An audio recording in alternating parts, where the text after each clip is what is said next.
Por cuestiones de salud de la mamá de mi esposo, nos tuvimos que mudar de nuestra casa en Ensenada a un poblado de San Quintín, en Baja California.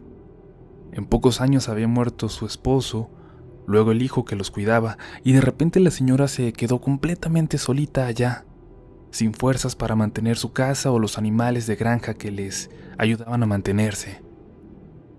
Con todos los ahorros que teníamos y un préstamo, mi esposo finalmente renunció a su trabajo y nos dirigimos a aquel poblado, a intentar poner un pequeño negocio y a cuidar de su mamá.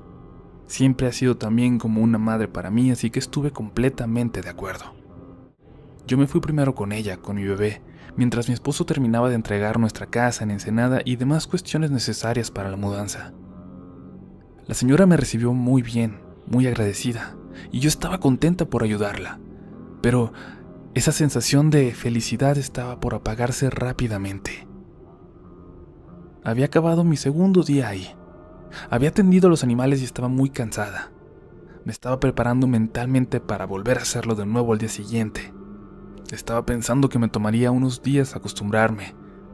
Pero pasadas de las 10 de la noche, el grito de una mujer pidiendo ayuda me despertó. Venía de la casa de enfrente, que según yo estaba deshabitada, o eso parecía por el descuido de su patio.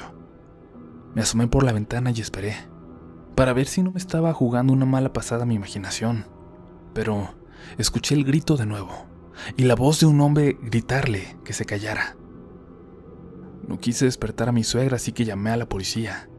Les dije que parecían estar golpeando a una mujer en la casa de enfrente. Los gritos siguieron por un rato y la patrulla jamás llegó. Yo tardé mucho en dormir, preocupada por la pobre mujer, pero sentí que no podía hacer nada más. Recuerdo muy bien que me dormí llorando, imaginando el infierno que vivía la pobre vecina. No quise comentarlo con mi suegra durante el desayuno, aunque estuve a punto. Lo que menos quería era preocuparla. Lo que sí hice fue ver con más curiosidad la casa de los vecinos. Parecía estar en completo abandono. Algo muy malo pasa con ellos, pensé. Esa noche volví a escuchar a la mujer pidiendo ayuda. Eran justo las 10:08. El hombre nuevamente le gritó que se callara, y yo volví a marcar a la policía y les exigí que se presentaran o me quejaría con quien tuviera que hacerlo. Llegaron en unos 10 minutos, y yo ya estaba esperando afuera de la casa porque mi bebé ya estaba dormido. Uno de los oficiales se bajó, pasó la luz de su lámpara unas cuantas veces por la casa y volvió a abordar su patrulla. Cuando me di cuenta de que se iban, salí corriendo detrás de ellos a exigirles que al menos tocaran y se aseguraran de que la mujer estaba bien. ¿Usted llamó?, me preguntó uno de ellos con una mirada despreocupada. Le respondí con la cabeza que sí, y los dos bajaron. «Venga con nosotros», dijo.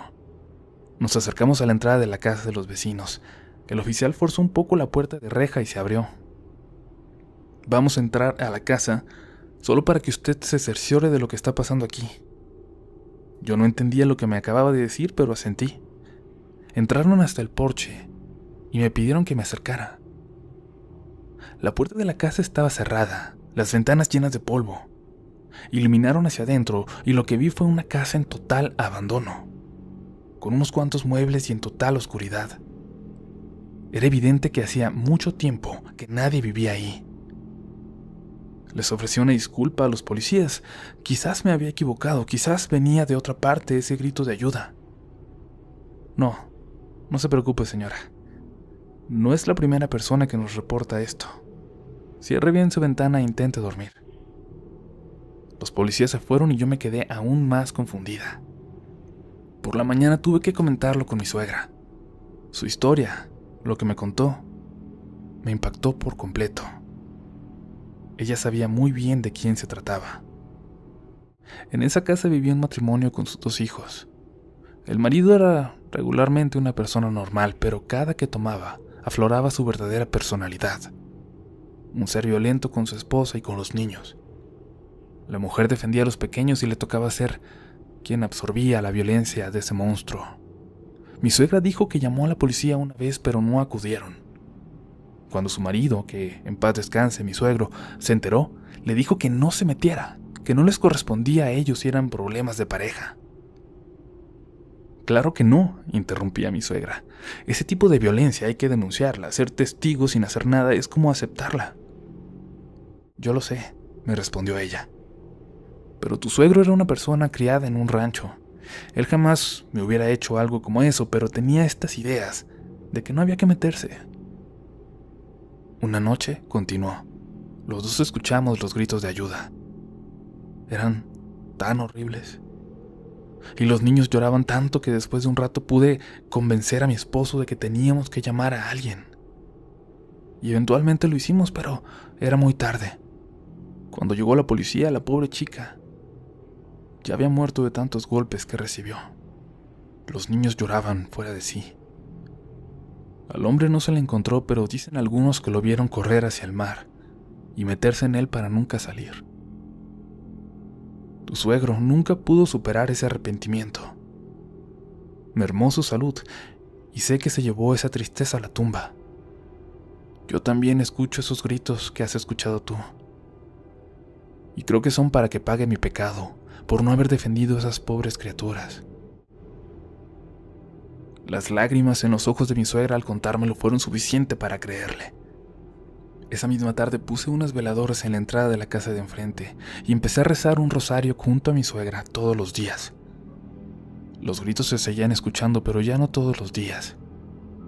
Más que esconderme, abría la ventana y miraba directamente a la casa, compadeciéndome de esa pobre muchacha que murió sin que alguien la ayudara, como si estuviera sola en el mundo. Con el tiempo llegaron nuevos inquilinos a esa casa. Al parecer era una prima de la chica y su esposo. Eran una pareja muy feliz. Supimos de hecho que ellos cuidaron a los niños de los vecinos un tiempo cuando pasó aquella terrible noche, aquella terrible tragedia. Y luego los mandaron con su abuela materna a un pueblo muy pequeño en Sonora, donde ahora vivían tranquilos. Desde que llegaron a la casa dejaron de escucharse los gritos, pero aún hoy, al recordarlos, se me congela la sangre y me invade la tristeza.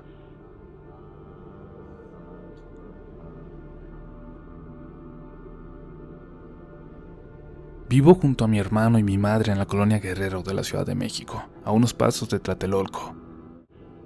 Vivimos desde niños aquí cuando entre los amigos se compartían historias y leyendas de estas calles, pero la primera vez que nos asustamos de verdad ya éramos unos adolescentes.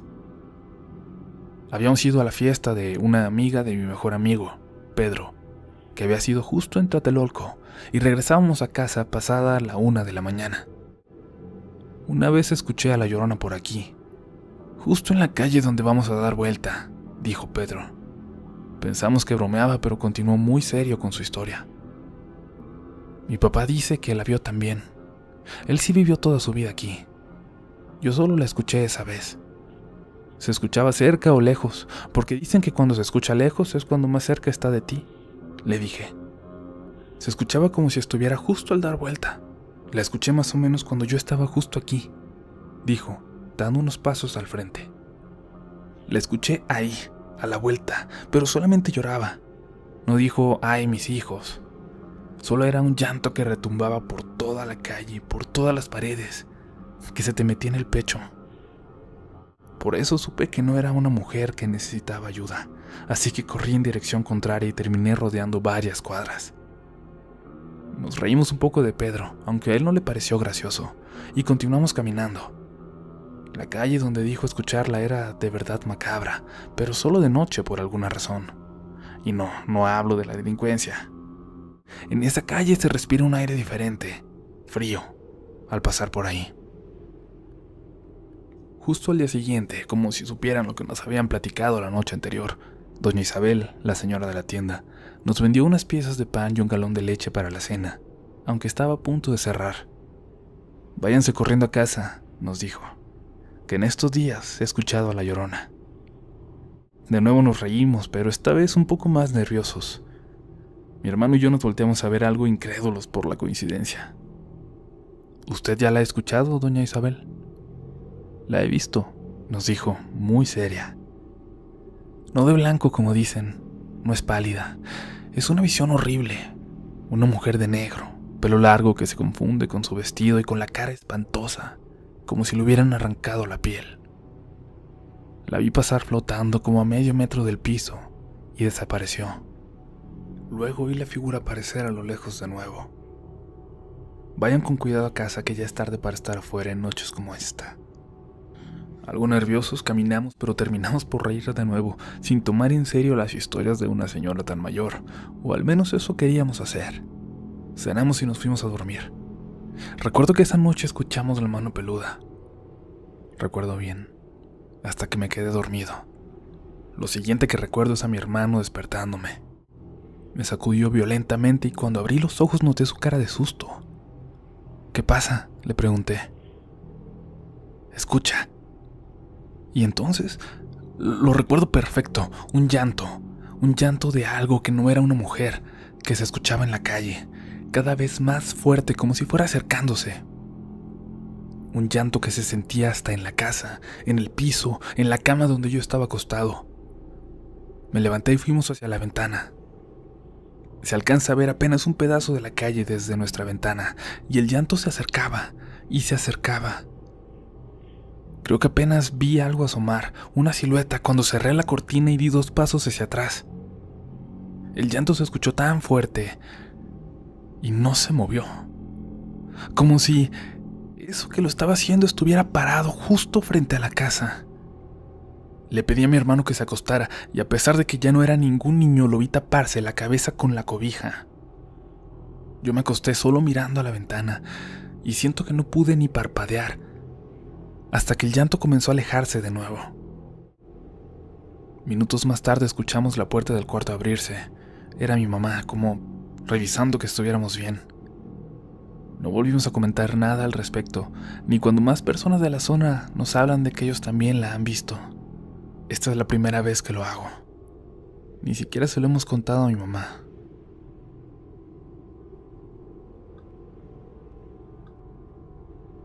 Tenía más de un año compartiendo el mismo departamento cuando uno de mis compañeros decidió mudarse con su novia. Lo primero que hice cuando nos dijo fue apartar su habitación, la única con vista a la calle. Mi otro roomie aceptó, y al mudar mis cosas a ese cuarto me sentía mucho más a gusto y con más ganas de trabajar con tanta luz.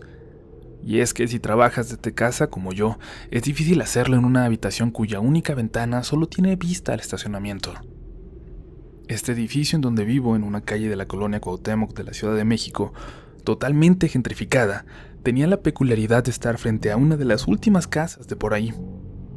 Casi toda la calle se había llenado de edificios de departamentos de mayor o menor tamaño, lujosos o simplemente habitables, pero esa casa frente a mi departamento permanecía con la misma apariencia que quizás había tenido desde que se construyó. La pareja de ancianos que vivía ahí me intrigaba. El señor tenía la costumbre de asomarse por la ventana a ver la vida pasar, siempre en una camiseta de tirantes, siempre con la misma expresión. A la señora la veía menos, casi siempre al fondo, detrás de él, como si no le gustara tanto estar viendo a la gente que pasaba por la calle. Como mi escritorio estaba justo al lado de la ventana, los viejitos eran lo primero que veía al apartar la vista de mi computadora. En alguna ocasión el señor notó que lo observaba. Me devolvió la mirada, sin bajarla ni por un momento, hasta que yo me incomodé y tuve que voltear a otra parte. Creo que fue esa misma tarde cuando la señora también me veía fijamente, pero sentada desde la cama, al lado de la ventana, apenas iluminada por la luz de la tarde. Me sentí muy triste un día que, al llegar a casa, vi una ambulancia estacionada frente a la casa de los viejos. Esperaba que estuvieran bien. Al día siguiente, doña Laura, la portera de mi edificio, confirmó mis temores. «Se murió don Armando», me dijo antes de que yo pudiera preguntarle. «Se lo llevó Dios para que ella descansara». «Uy, qué mal», le contesté. «Lo veía siempre en su ventana. ¿Y su señora cómo está?» «¿Cuál señora?», me contestó genuinamente confundida. «La señora, la esposa del señor. O bueno, la señora que vivía con él, que se paraba detrás de él cuando se asomaba por la ventana». «No, joven. Don Armando siempre vivió solo en esa casa». Doña Laura se persignó literalmente y me dejó hablando solo. Creo que desde entonces no volvió a hacerme plática. y yo desde entonces mantengo cerrada mi cortina aunque me pierda la luz que entra por esa ventana. Espero pronto volver a cambiarme a mi antigua habitación con vista al estacionamiento.